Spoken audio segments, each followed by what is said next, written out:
In a land where only the strongest survived, one boy would rise from nothing to become one of history's greatest conquerors. Mongolia in the 12th century was a harsh place. It had freezing winters, burning summers, and no cities.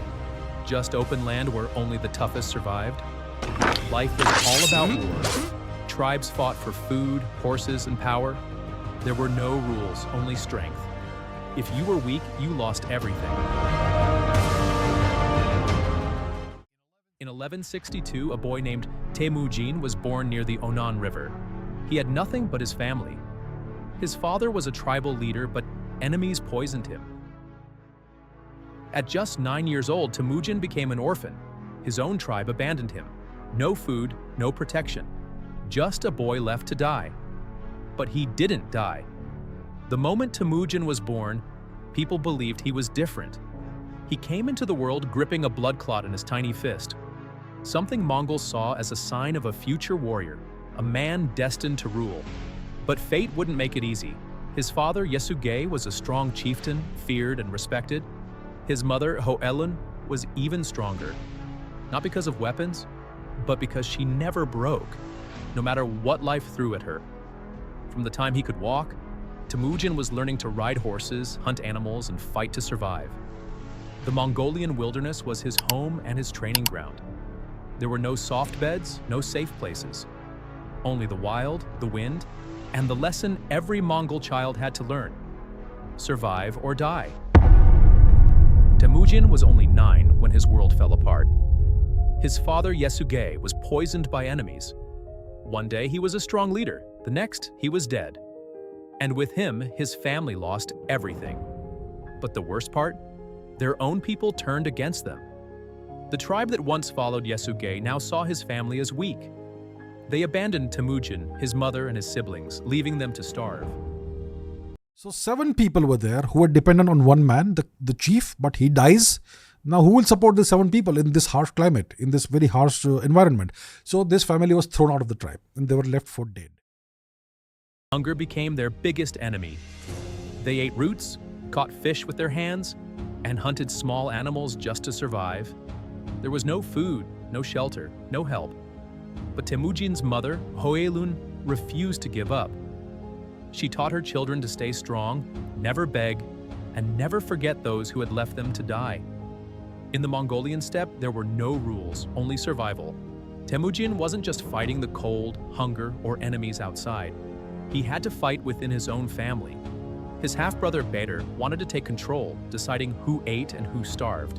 He saw himself as the leader, but Temujin wasn't going to bow to him.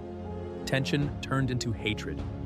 One day, Temujin and his younger brother Kasar had enough. They tracked Bader down, drew their bows, and killed him.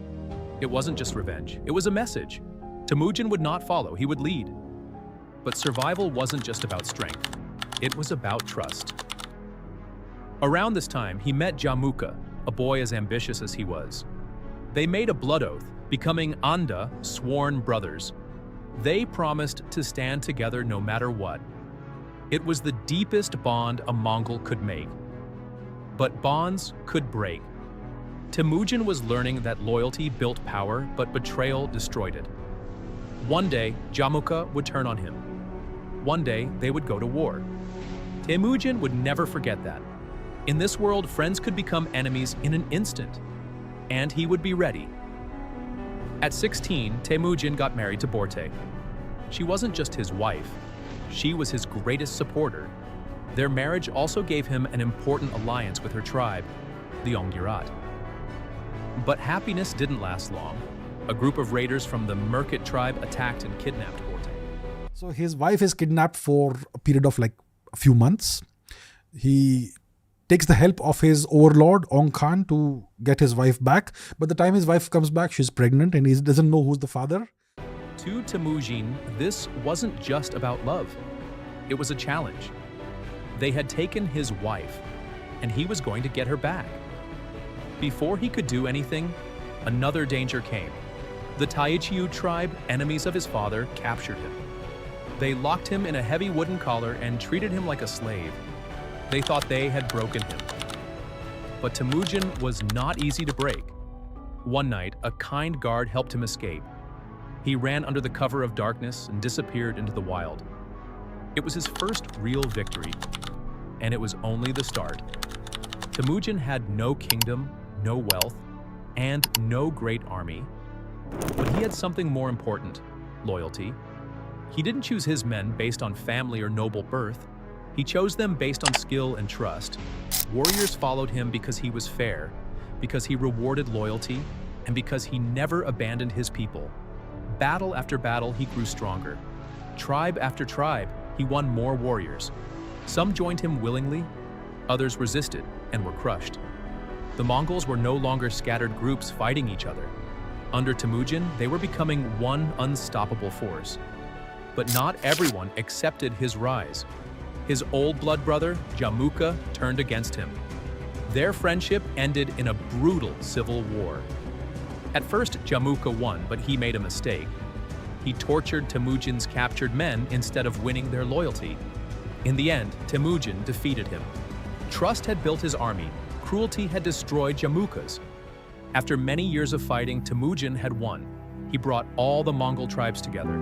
The people who once fought against him now followed him. No one could stand in his way. In 1206, all the Mongol leaders gathered for a big meeting called Kurultai. They gave Temujin a new name, Genghis Khan, which means universal ruler. He was no longer just a leader of a small group. He was now the ruler of all Mongols. But this was only the start. Mongolia was united, but Genghis Khan wanted more. He was ready to take his army beyond the Mongol lands. The world did not know it yet, but a great conqueror had just risen.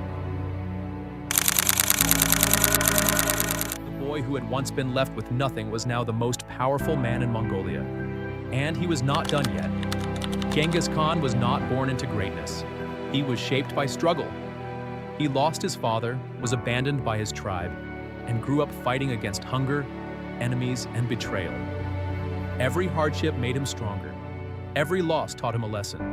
From an orphan with nothing to the ruler of all Mongols, his journey was built on survival, strategy, and relentless will. He didn't just change Mongolia, he changed the world. His empire would become the largest in history, but it all began with a boy who refused to die, refused to bow, and refused to be forgotten. Like, share, and subscribe for more fascinating videos. Stay tuned for our next video.